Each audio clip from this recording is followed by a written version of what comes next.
if you ask me past ambitions of getting to Putrajaya, I think that's a bit too ambitious. Secure the 112 seats first before you even begin to think about having a PM candidate. Having to field their own prime minister if, let's say, they win. They don't share the same, ideological belief.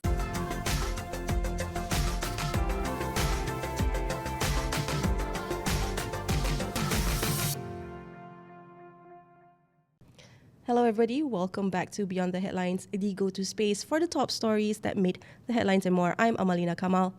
And I'm Hazwin Hassan. This week, all eyes were on Alostar Kedah, where PAS held its 71st Muktamar Annual Congress. It was an event filled with speeches, leadership confirmations, and strategic manoeuvring within the party that could shape the direction of Perikatan Nasional ahead of the 16th general election. PAS President Tan Sri Abdul Hadi Awang, now 78, was once again returned unopposed as party president. He delivered a nearly 2-hour winding-up speech covering political and religious themes, party leadership advice, and even the idea of a PAS prime ministerial candidate. And on the organizational front, PAS also finalized its Central Working Committee for the term 2025 to 2027. Now, of course, the lineup includes a mix of familiar faces. We've got Deputy President Tuan Ibrahim Tuan Man, Election Director Datuk Sri Mohamad Sanusi Mat Noor, as well as Secretary General Taqiyuddin Hassan. Other notable appointees also include Perlis Menteri Besar Muhammad Shukri Ramli, former Perak Commissioner Razman Zakaria, as well as veteran politician Tan Sri Anwar Musa. Now, state commissioners were also reshuffled, reflecting the party's strategy and push to strengthen its foothold across the country. Yes, but perhaps the most talked about outcome of the Congress was the resolution that the next Perikatan Nasional Prime Ministerial candidate should come from PAS. However, Secretary General Datuk Sri Taqiyuddin Hassan later said that this resolution is not final. It still needs to be discussed at the PN Supreme Council level. Taqiyuddin added that the focus should be on winning seats first before talking about Prime Minister candidates. He also dismissed the idea that the candidate must strictly come from within PAS's ulama ranks, highlighting the party's blend of religious scholars, technocrats and professionals. So what does all this mean for PAS as a party, Perikatan Nasional as a bloc, and Malaysia as it head towards GE16? And of course, for this to help us unpack it all, we're joined by political analyst, Associate Professor Dr. Syaza Farhana Muhammad Shukri. Welcome, Professor, to Beyond the Headlines. Thank you for having me. Happy to be here. Great to have you here. Happy to have you. And later on, before we start with the first segment here, Sabah stands at a crossroads as state elections approach. The political landscape is shaped by competing priorities and mounting grievances. Unreliable water supply, power shortages, and deteriorating roads are wearing on public patience. And meanwhile, the tragic death of 13-year-old Zara Karina Mahathir with allegations of bullying, neglect, and mishandled investigations has catalyzed demands for stronger oversight and transparency, especially within education and youth welfare sector. Now, against this particular backdrop, we also do have Sabah for Sabahans' identity being played out, which continues to resonate, though unevenly, across ethnic and community lines. All this to be discussed today, of course, which we will also have insights from Associate Professor Azmil Tayeb. But first, we go to our topic of interest. First up, we've got, of course, PAS Muktamar, Hadi's leadership and legacy. Prof, Hadi Awang, he turned 78, he's been re-elected as president at 78 years old. Do you think it's about time for the party or Hadi Awang himself to come up with a legacy plan? What does it tell you about the internal dynamics of the party with him still being the president? Wow, that's a heavy question because it's been asked quite a bit actually in the past few years. How long will Hadi stay? How long will he be the president? How long will he lead PAS? And the short answer, it seems that PAS supporters and PAS members, they are fully behind the president and they couldn't think of someone else to replace him at this juncture. And what that tells us about PAS is perhaps it's time for them to think of who to take over. And to give credit to Hadi Awang himself, it's nice to hear him say that, Prime Minister maybe should be below 70 years of age. So that there's a kind of reflection on his side as well, that maybe, it's time for the next generation. But the question is again, who is that? PAS have quite a good, I would say, structure in place. And with a lot of five of the positions are uncontested this time around. Again, it shows a sense of continuity. They want the same people at the top. And maybe it's also a signal that this would be the people who would take over Hadi Awang himself. But among the other four, who would that be? Would it be Tuan Ibrahim? People are also, throwing names of Dr. Sam himself. As you guys mentioned earlier, is it the ulama? Is it the professional? Dr. Sam obviously representing what they call the technocrats or the professionals in the party. So who among these two or who among the others would take over? So there's no real clear sign of that yet. Trajectory. But he spent nearly 2 hours delivering his speech, and he didn't just talk about politics. He talked about, of course, religion and other things, leadership as well. But what were the biggest takeaway that you took out of his speech, though?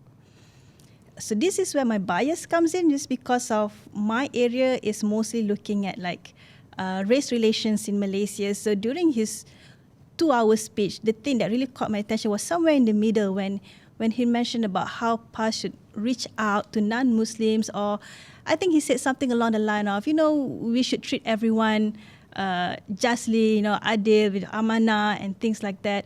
So again, that's a good sign, but also it's something that if we follow PAS, they've been talking quite a bit on that as well in the past 2 years about this reaching out to non-Muslims. I think the same theme came up during the Muktamar last year as well, when they were talking about wooing non-Malays, non-Muslims. So this time around as well, it's the same thing. But yeah. Actually, fun fact, if you just log on Facebook and you just search Friends of PAS, you will actually see a group of non-Muslims supporting PAS and actually, down on the ground during their campaign trails and actually advocating for that. So, yeah, you do have non-Muslims supporting the party. And now they're associate members. They've been what we call promoted from supporter group to associate member with full voting rights. So, but the interesting thing for me anyway is that Hadi still mentions something along the line of, but we need to be careful of our enemy, of our musuh, those who are trying to take over political power from Muslims, from Malays, considered the enemy, the musuh.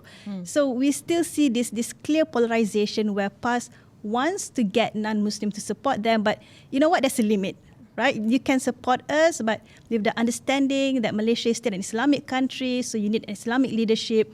So it goes round and round. It's the same conversations we've had for many years, actually. But if I'm not mistaken, actually there have been parties who are, majority non-Muslim, Chinese parties to be exact, that have sort of expressed openness to working with PAS. So I think at least they're on the right trajectory, or they're putting the money where their mouth is, at least. Probably. I mean, these are the parties that I guess they're seeing the future. One thing that we have to remember that Malaysia's demography is changing. I think we're going to get 70-80% Malay Muslims in the next few decades.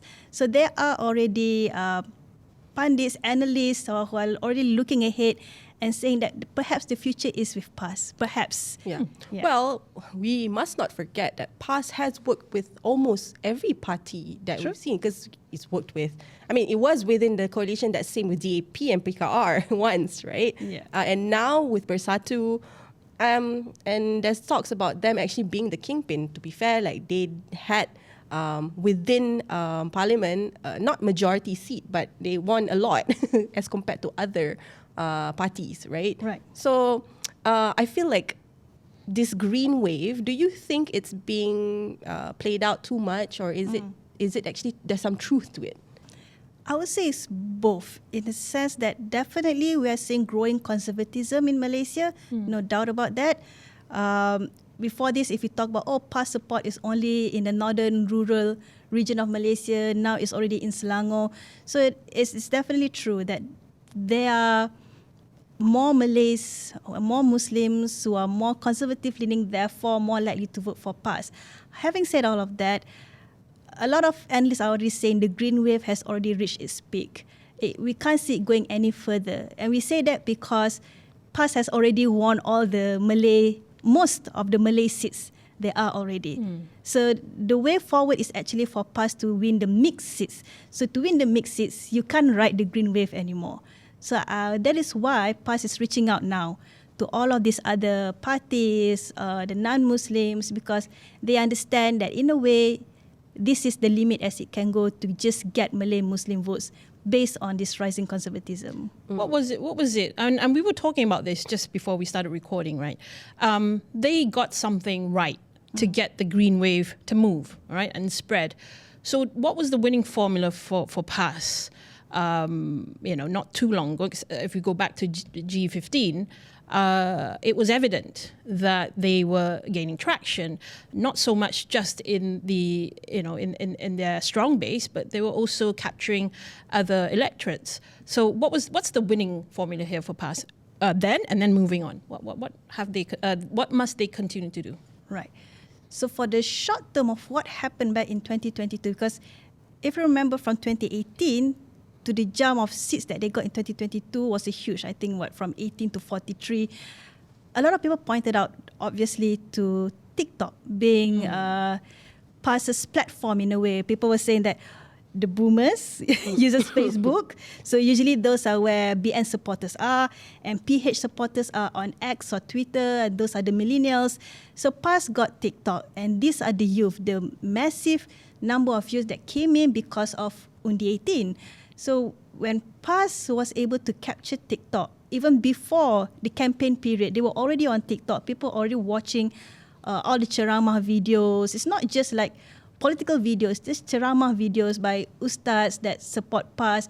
They're already getting the attention of the youth. But also, beyond all of that, PAS had a long-term plan actually. This is not something that happened like 2, 3, 5 years ago. This is something that happened 20 years ago when PAS already saw that the way to get to the people is through education, and that's where we see all of their schools are mushrooming, especially their kindergartens are everywhere. So this is something that has been inculcated to the children who are now voters. So it's not surprising actually. This is not something that's out of the blue. It feels that way because we were caught surprised by the numbers. But PAS has been there on the ground for the past 20 years, or even before that. Yeah. I think it's unquestionable how they have a very strong grassroots support. But I'm just curious whether or not this particular pattern that they're saying that, when you look at a particular household, if the mom and dad or the parent or a guardian is supporting PAS, the party, the children will follow. Is there a pattern that today tells us that this is changing? So that's an interesting question because, I did a short research on this 2 years back now, just talking to university students about their political leanings. And it's true that because we lack proper civic education at school, and we were just talking about how these kids are getting information on social media, how they first got to know politics is through family members. It's definitely true for most Malaysian youth. So when they see whoever their parents support, most of the time they're just, okay, fine, I'll do whatever you ask me to do, whoever you ask me to vote for. And of course there were talks among these people that I interviewed that, their parents asking them to, if you don't vote for certain parties, then you're not part of the family or things like that. So it's disheartening. But also, again, maybe because the people that I talked to are university students, so they're questioning their family members. The critical thinking is a bit more there. Right? But interesting, a few of them, it's not like one or two, a few of them, they are doing this, how should I put this? They don't want to do it so openly, in the sense that they don't want to question their parents openly. I mean, this has to do with our Asian culture, perhaps, right? We don't want to be seen as, going against our parents. So they say even if their parents ask to vote for a certain party, fine, they'll vote for that party. But they're no longer fully 100%, how should I put it? Again, not questioning things anymore. But this sampling that you've done is not necessarily just on PAS supporters or PAS supporting households. It's in general, right? Yes, correct. Okay, so the younger community, the youth are more I suppose, engaged in having to exercise their democratic right in terms of voting, but they're doing it in a very subtle way. Yes, correct. But they're still not engaging or being vocal about it. Yes. Especially in households that are more conservatives. Definitely. A lot of our youth, they don't know how to speak up, I think. They have all of this information, but they don't know what to do with it. So I see the contrast when I talk to those who study political science and those who don't. Definitely, those who don't, they're appreciative when I want to talk to them. But again, they're a bit confused because they say this is the only information they got, whether it's family or social media. So they would appreciate to have more information. So I think this is where we as a society should come in and do our role. Yeah. Understood. Right. Now, we want to go back to the discussion on PAS's PM candidate resolution here, because there were a lot of talks behind that and drew a lot of attention as well. Prof, do you think, with the emphasis on PAS having to field their own Prime Minister, if let's say they win the next GE16 here, how might Bersatu react to this? And what's the future of the Perikatan Nasional Bloc here? I mean, because in the last GE, we also saw like Bersatu, some of their candidates contesting under PAS's flag, right? Yeah. So is Bersatu just a show and tell or like a... I think back in 2022 or let's say 2020 lah, when the charity move happened, the relationship between PAS and Bersatu was one where they really worked well together, right? As we know, like you mentioned, that PAS brought all of this grassroots support. Their party machinery was very strong. Bersatu brought money. Bersatu brought experience coming from UMNO. So they gel well together actually in 2022. So when they proposed like Tan Sri Muhyiddin being the chair of Perikatan Nasional, it kind of makes sense. But also we understand the calculation behind of that it's quite difficult to put a PAS leader as a potential prime minister just because they're afraid of the backlash or the pushback against those who are afraid of a PAS government. But what happened, I think, from 2022 to what we're seeing today, it's been 3 years. It's like they've given Tan Sri Muhyiddin the chance to be the leader of PN, and perhaps they want a new face now and someone from their end, just because it's not really moving Perikatan forward as much as they like. And of course, we hear a lot about this whole PAS has more numbers, more seats. It makes more sense for PAS to put up their prime minister candidate. And of course, by logic, that should be the way. But again, the whole calculation is, would the rest of Malaysia accept a PAS prime minister? So there's a lot of that. I think there's this gap between what the grassroots supporters of PAS want versus what the leaders are doing at the top. And in all this back and forth between Bersatu and PAS, all this bickering, right, about who their PM pick is going to be, there's been a lot of other voices chiming in as well from within the coalition. Tun Mahathir actually took to social media saying, secure the 112 seats first before you even begin to think about fielding, having a PM candidate. Is this premature though for PN to even go this far and talk about a PM candidate? We're talking about logic just now. What Tun said was actually logical. It's what a rational person would think, that, put aside all of this, let's try to win the elections first. And with that, we can think of, let's be realistic. Perhaps you already have a name in mind before you possibly win, but you don't have to play it out so publicly. I think that's the thing right now. Bersatu is saying something so publicly, Tan Sri Muhyiddin is our prime minister candidate, without going through PN. How again, we're talking about rational and logic here. Without going through PAS, you mean? Without going PAS and through the PN Council, Supreme Council. Yeah, you should go through that first. How can you come up with a prime minister candidate from your end, just one party within a coalition of multiple parties? It doesn't make sense. So I think, again, like I said, what Tun Mahathir said is definitely true. Try to win those seats first. But having said all of that, all this talk about PM candidate lah, poster boy lah, I think it came about in 2022 election just because we didn't have a strong coalition, right? For Malaysia's longest history, it's always been Barisan Nasional, and it's very clear the president of UMNO would be the prime minister. So no question. But with such fragmentation in Malaysian politics today, so fluid nowadays, I think having a name symbolizes a kind of stability for that coalition. So I think that's what they want to portray. Like, we come together behind a name at the very least. But I do understand that as well, because like Malaysians are they generally want to see something tangible, or they want to be certain on certain things, right? Well, we do have some insights from Associate Professor Azmil Tayeb on this, so we're going to segue into that and come back to the set. With Hadi Awang's contest as the president, it's uncontested lah. Obviously, he's been re-elected as a president. He's 78 today. First of all, I don't understand. What do you think that tells us about the internal dynamics of PAS? Meaning to say, like, is it still very much rigid? Like the young ones are not able to penetrate, or is it a form of stability? I think it is a form of stability. I think to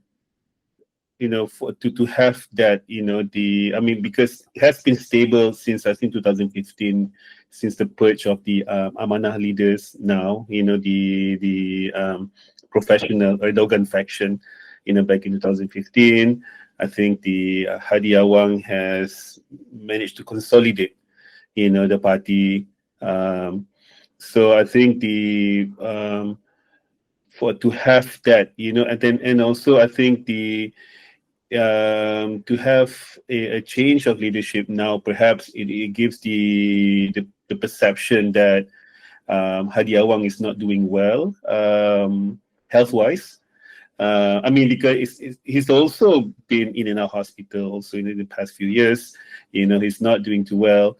But I think especially with leading up to GE16 in 2 years' time, I think the party wants to show that it's on a unified front, that everything is going smoothly,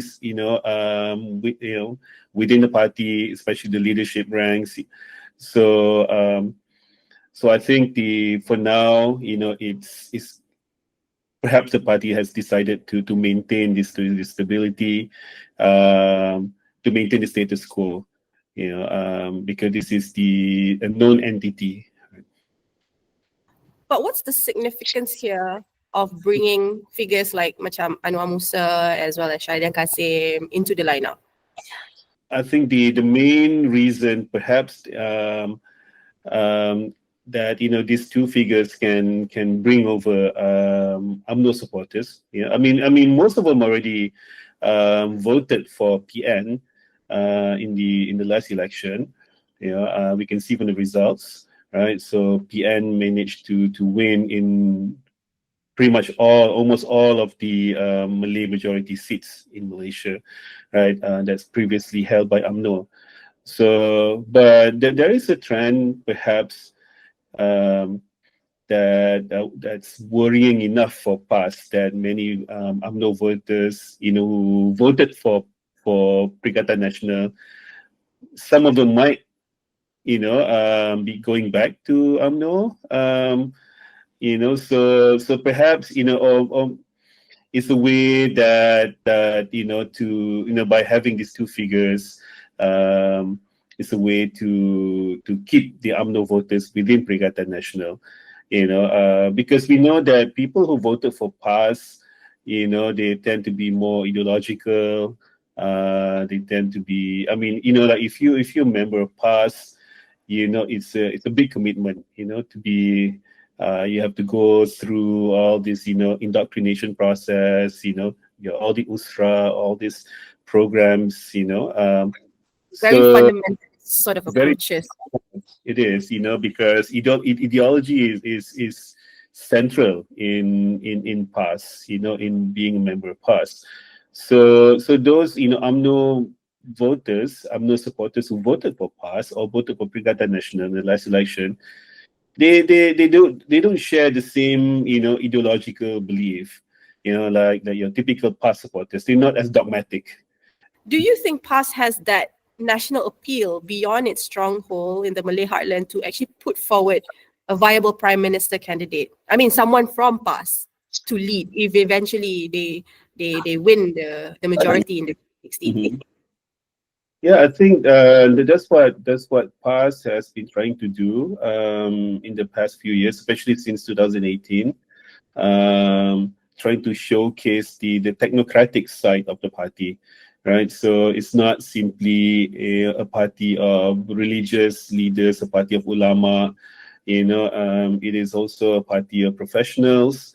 Um, the someone like Dr. Samsuri, the Chief Minister of Terengganu, you know, or someone like the MP from Bacho, right? So Syahir Sulaiman, those types of leaders within PAS who don't have similar religious education background like the other past leaders like Hadi Awang or Tuan Ibrahim.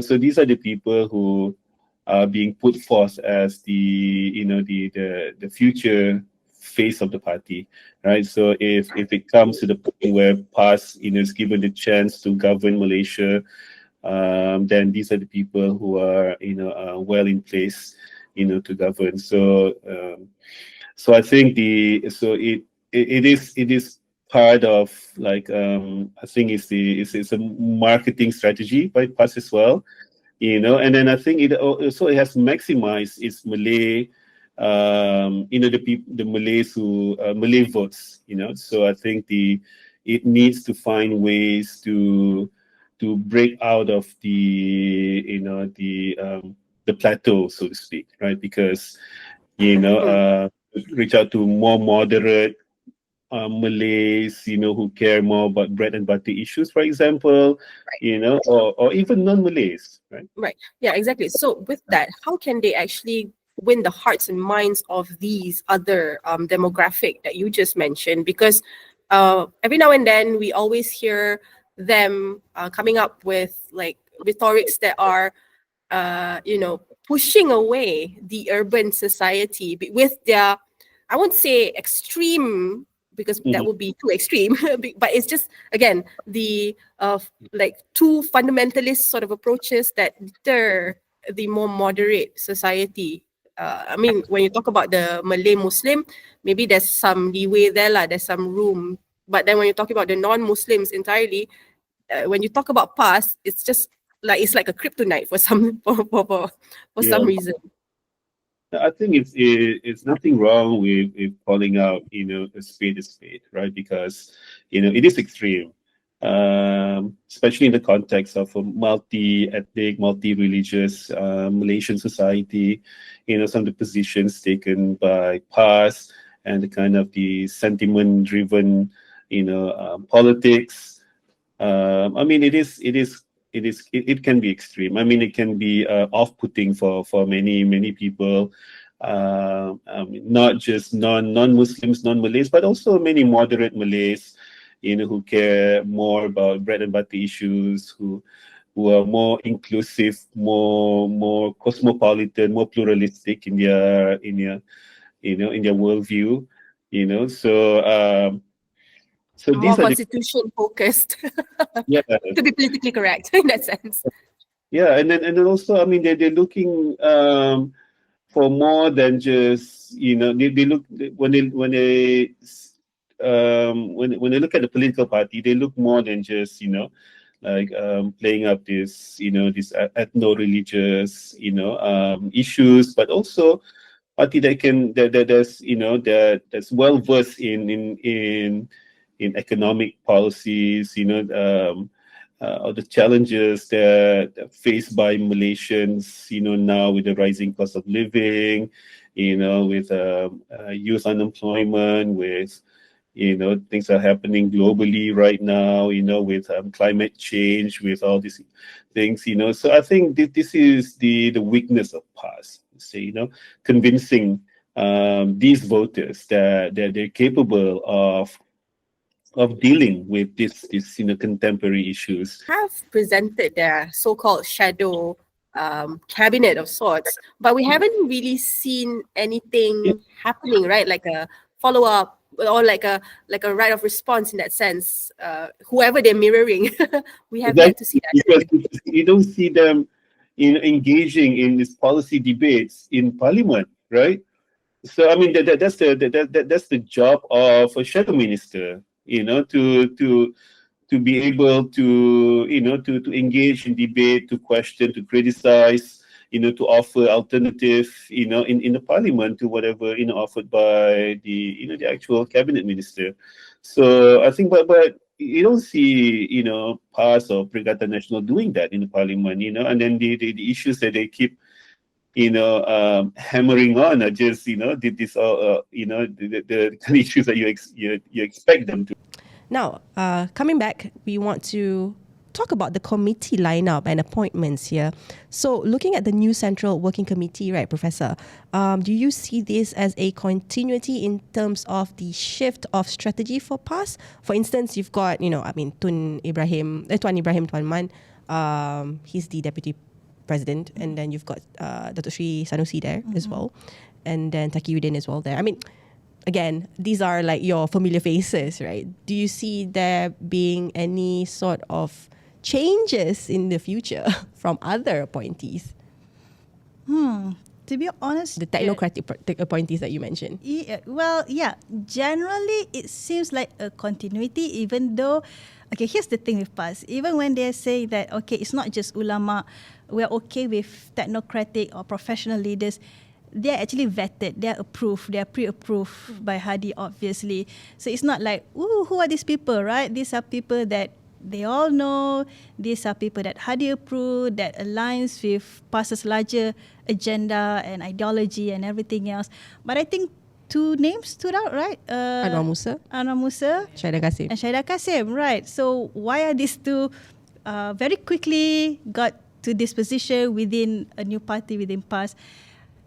Of course, there's it's beneficial for PAS politically just to have again someone or two people with this experience, with this support that's beyond their traditional support. In other words, I'm trying to say this is like what we call a political strategizing from PAS to get more votes from Malays who may not traditionally support PAS. Well, could be part of their electoral strategy for GE16 as well, right? But how realistic is PAS's ambition going into GE16? Where are the grey areas that they need to secure first? I mean, we talked a bit about having to secure the non-Malay votes, non-Malay Muslim votes, right? So, yeah, the next step for PAS is definitely that, okay, so they feel that the 4 states are already secured, Kelantan, Perlis, Terengganu and Kedah, but Kedah is, I feel like this is a bit 50-50. I mean that PAS can still hold on to it, but it's not as 100% certain as Terengganu. And Kelantan also, we're seeing a bit of shifts, movements. But PAS's target now is Perak, Pahang and Selangor, which I think is possible for them to make more inroads, especially in Pahang. I think Pahang would definitely be the next state that they could capture in the next election. But the grey area that they could focus on is definitely in these two that we mentioned, Perak and Selangor, where there are more mixed seats. So it's not necessarily winning over the non-Muslim and non-Malays only, but we're talking also about the, typically what we call the Malay urban educated. They are typically vote for Pakatan. So these are the ones that they're targeting. And I think they have the potential to get these Malay voters who typically vote for Pakatan. not even through Bersatu, just for PAS as a standalone party. I mean, even though they exist under the Perikatan Nasional bloc, right? Yeah, because even Perikatan Nasional, we know that actually it's a PAS-led coalition. Even though Bersatu is at the front, right? It's Tan Sri Muhyiddin's face there, but we know that the winning strategy of Perikatan was really, it's because of PAS actually. Bersatu contributes in terms of those seats that are not really conservatively PAS seats, but again it's because they're part of Perikatan. We know that it's because of PAS. So PAS have made inroads in Selangor, which was surprising. In the last state election, they got 10 together with Bersatu, but altogether they got 10, which was surprising for them to make such inroad in Selangor itself. Yep. So it's not surprising that if they can get more. So these are the ones that, but if you ask me past ambitions of getting to Putrajaya or getting 80 seats, they say that's they could get 80 seats. I think that's a bit too ambitious because Okay. 86 is basically double of what they have. I see. Oh, double of what they have. Too confident there. Do you think that PAS should just do away with more of the religious rhetoric, become a little bit more moderate, still keeping true to the fundamentals, the fundamentals based on religion and all that, but do you think for advancing to a point where they can capture these seats in more urban areas, should they be more moderate?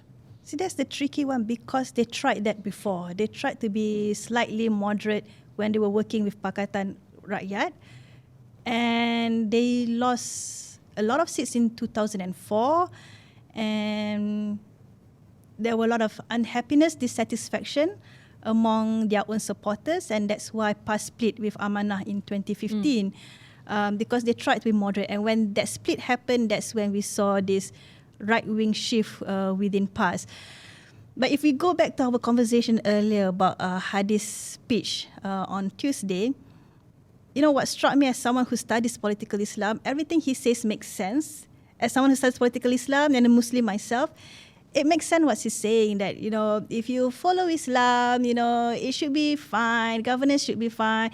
That's all moderate. But the problem with PAS is it depends on who they're talking to, right?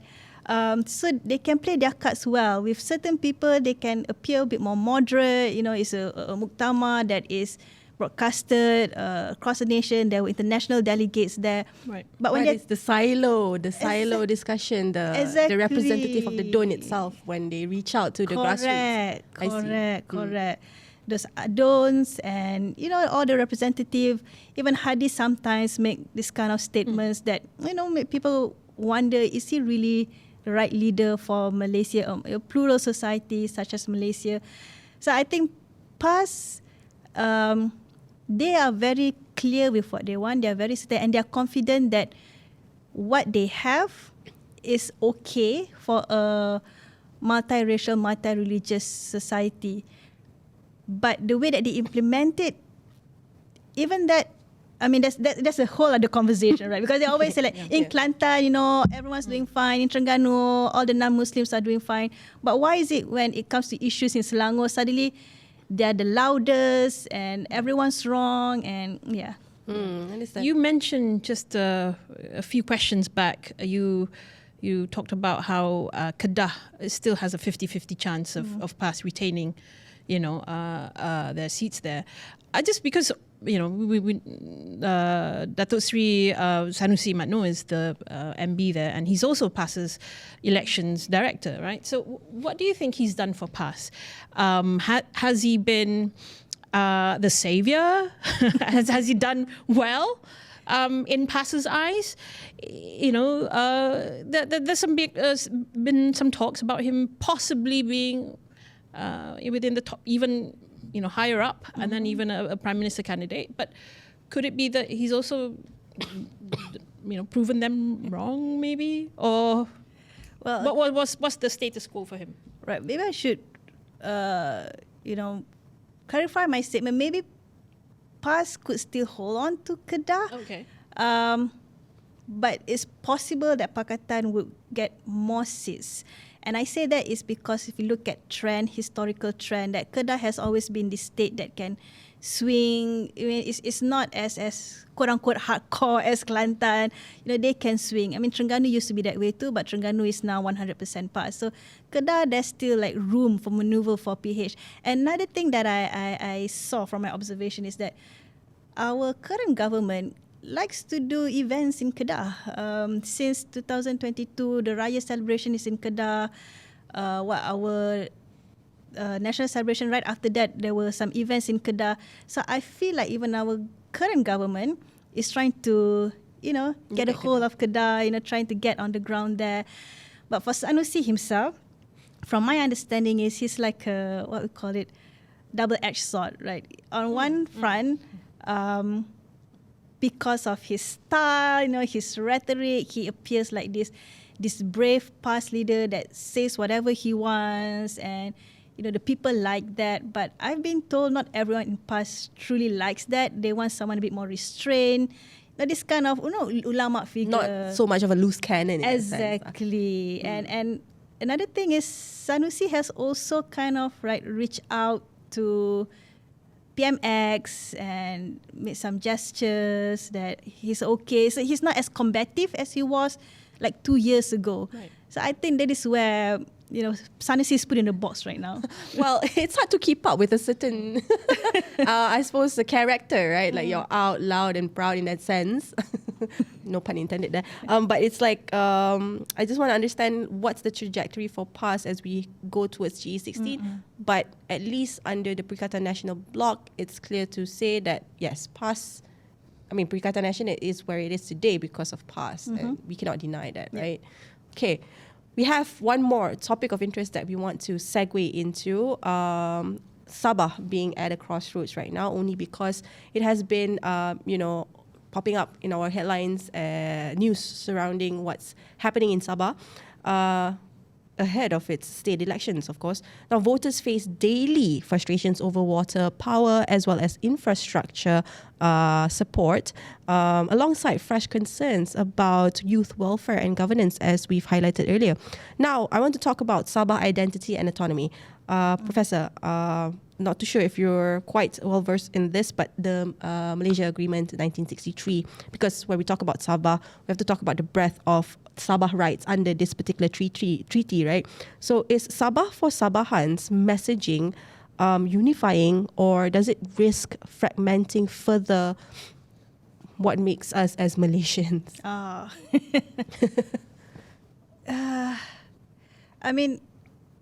I know that the people in Sabah, they are looking at their neighbor to the south, right? They're looking at Sarawak, that Sarawak has been very vocal, very loud about Sarawak for Sarawakians. But if we look at the election for the Sarawak state election, when was that? 2021, I think.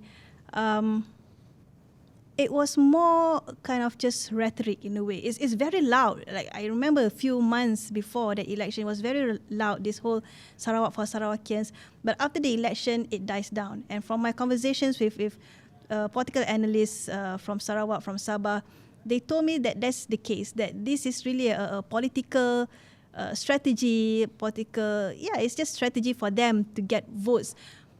But it's never really something that they're going to go after. So if I compare it with Sabah, where that sentiment is not as strong as Sarawak, unfortunately, I don't know if this is a good thing or a bad thing to say, but I don't think it's going to gain traction much. It's going to do a lot of things in Sabah, but the political elites are definitely using this for them to, again, differentiate themselves from the federal government.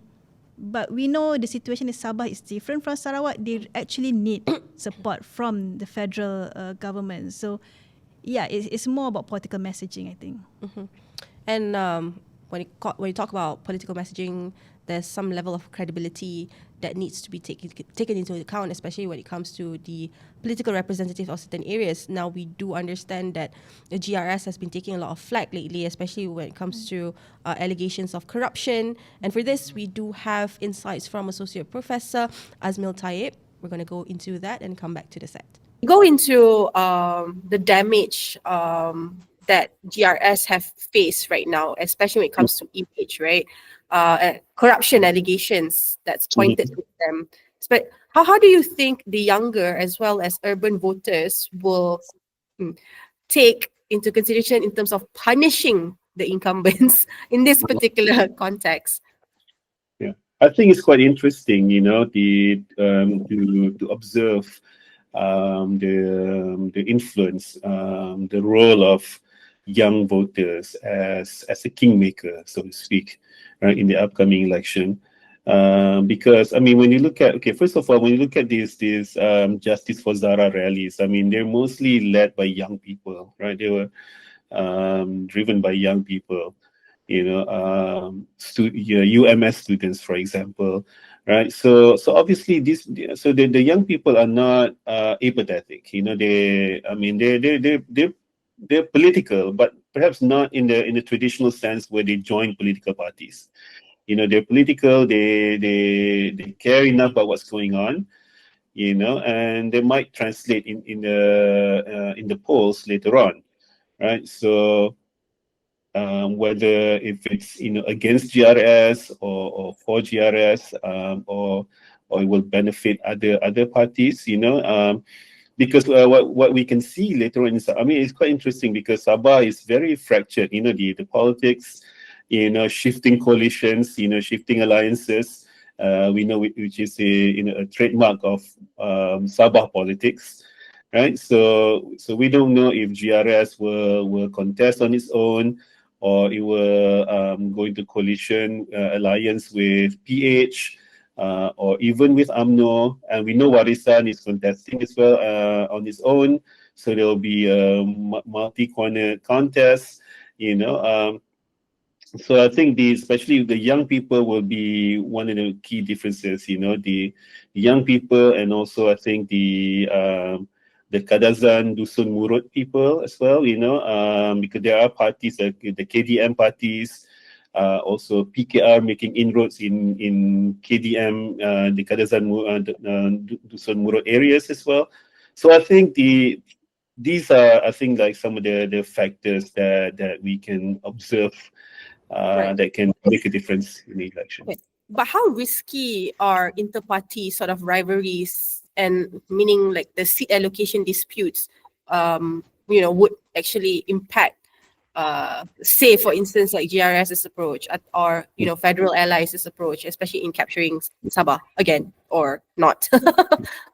I think for GRS it's quite conflicted because I mean there are many of his supporters actually want GRS to become a local party instead of being in coalition with national parties like PH or even UMNO.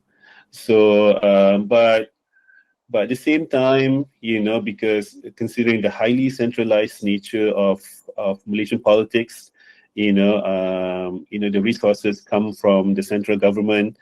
It is to the benefit of a local party to be in alliance with a national party that's in the government.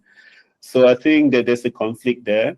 I think it's more so conflict of interest between UMNO and, not conflict of interest, I would say, but because UMNO and GRS, they're contesting for similar voters, especially on the west coast of Sabah, right? So the Malay Muslim voters, so if there is when it comes to seat allocation, I think it would be difficult to negotiation between the two. Less so for PH, because PKR in Sabah tends to focus more on the non-Muslim, areas like Kadazan Dusun Murut, so less conflict there but I think GRS and UMNO is very difficult negotiation. Understood. But Yeah. this whole talk about, at the end of the day, everything, I mean, in the way it works in Malaysia is very centralized to federal, on a federal level, right? Because of obviously funding and everything.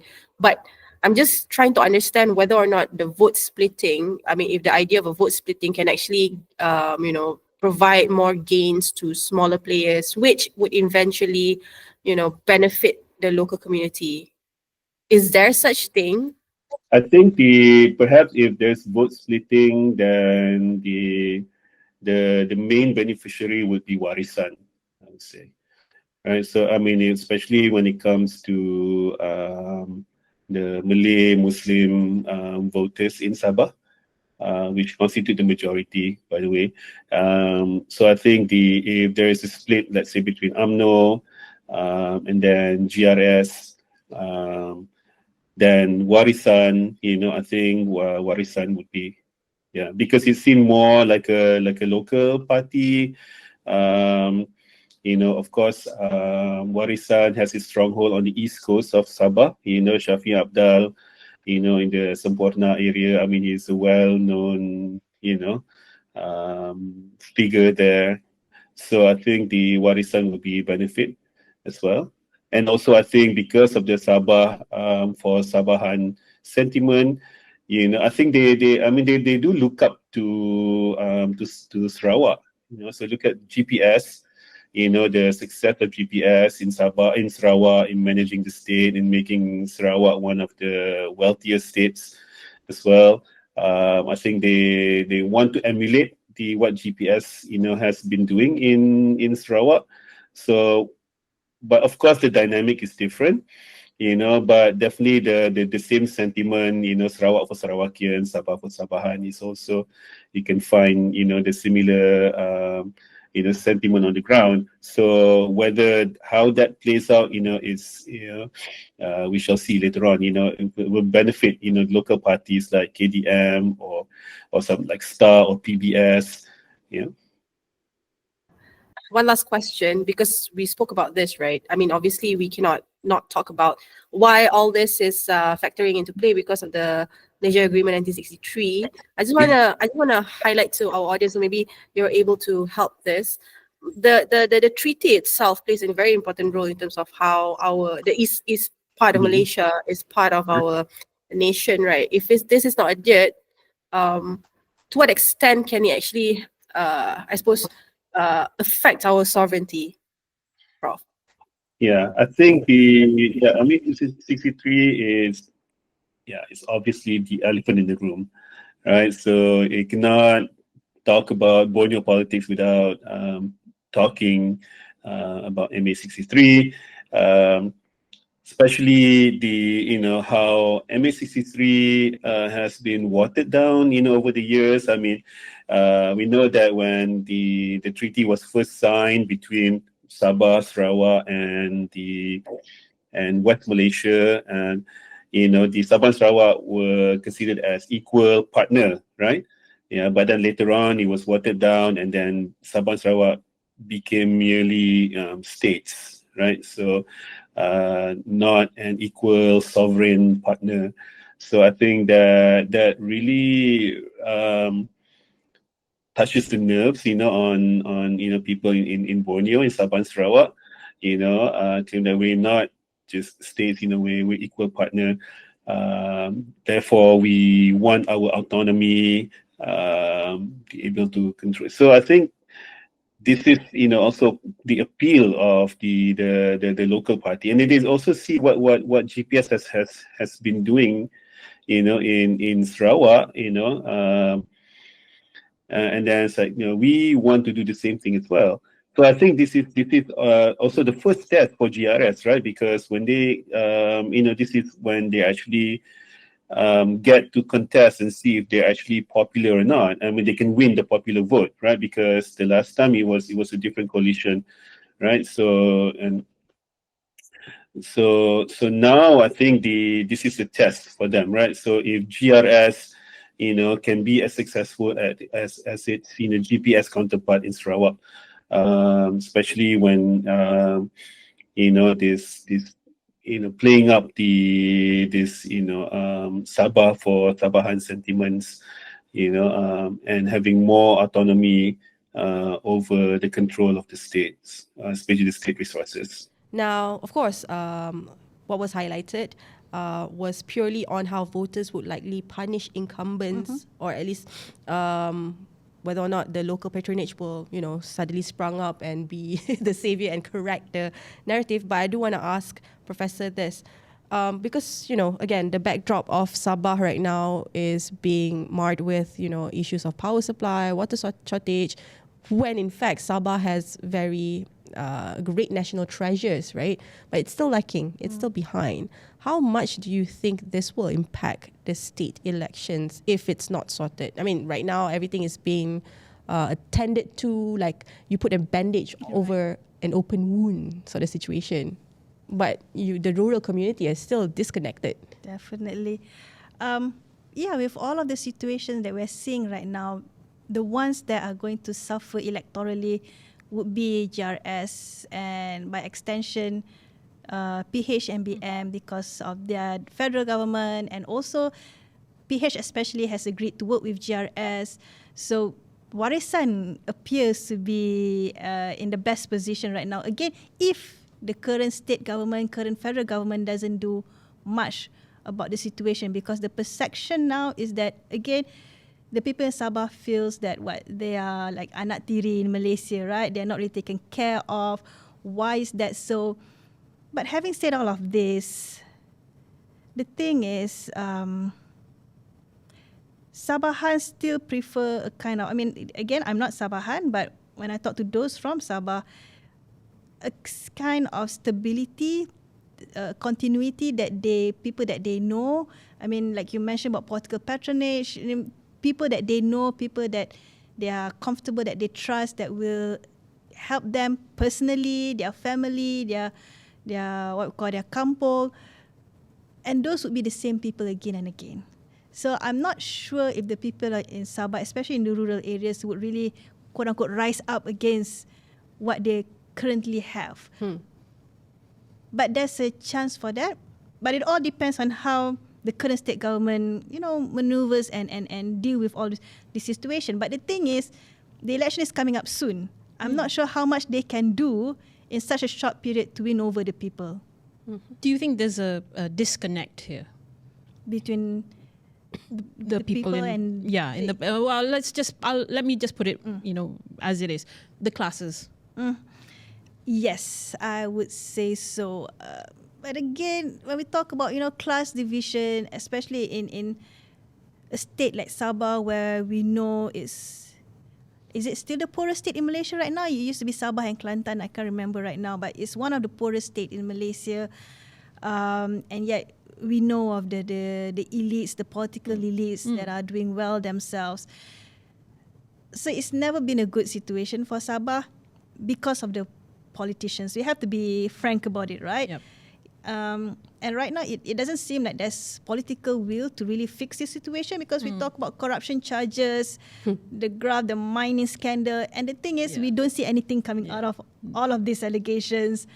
It's still there, it's still just allegations. So it doesn't seem like it's going to change much. And to add to that, unfortunately, we had the Zara Karina, death.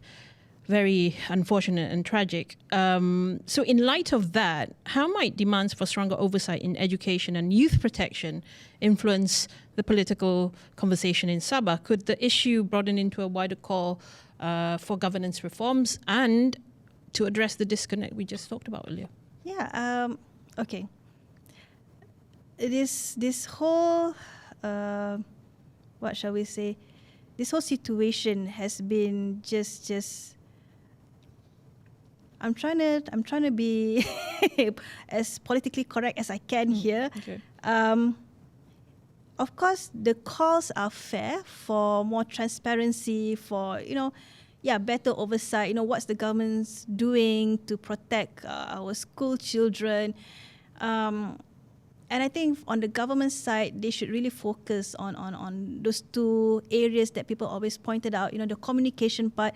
People are angry because it seems like the investigation lacks transparency, so people want more transparent updates on it.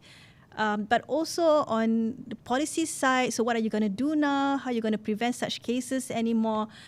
But having said all of that, the issue has been politicized today as it's a shorthand for we are not happy with the government. So whatever is a tragic event that has been politicized. So I'm not sure if it's a good thing or a bad thing. I mean, it's good because we're putting pressure on the government to do something about it, because that's our right as people to ask.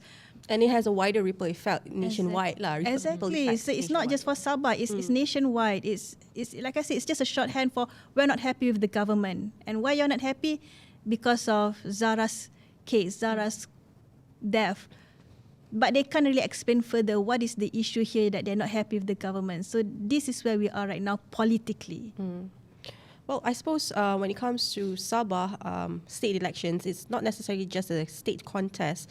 I suppose it's a test of leadership as well as how integrity is being put to forth, right? and I feel when the time comes for the state to go out in the polls itself, the voters will weigh in whether or not the promise for Sabah's rights are being delivered, or are the failures of the past going to be repeated again? Unfortunately, we've come to the end of the episode. I do want to thank our guest, Professor Syaza. Thank you so much for being on Beyond the Headlines. Thank you for having me. Thank you so much to Hazwin as well. Thank you for having me, as always. Sorry both, because we had to cut our time short. Talking about these two topics, it's actually very interesting, and it comes at a particular interesting juncture as well, because we have daily noise from each corners of the state outside of Kuala Lumpur, Selangor. But it's interesting. It's an interesting time for Malaysian politics. Of course, to our audience, if you do like this particular episode, don't forget to like, comment, and subscribe. Don't forget to also turn on the notification bell if you haven't already. You'll not only get NSC Beyond the Headlines update, other NSC Online's news report will be delivered to you. My name is Amalina Kamal, and on behalf of my guest as well as Hazwin Hassan, we would like to thank our audience for always staying true to us. Thank you, and we'll see you next week.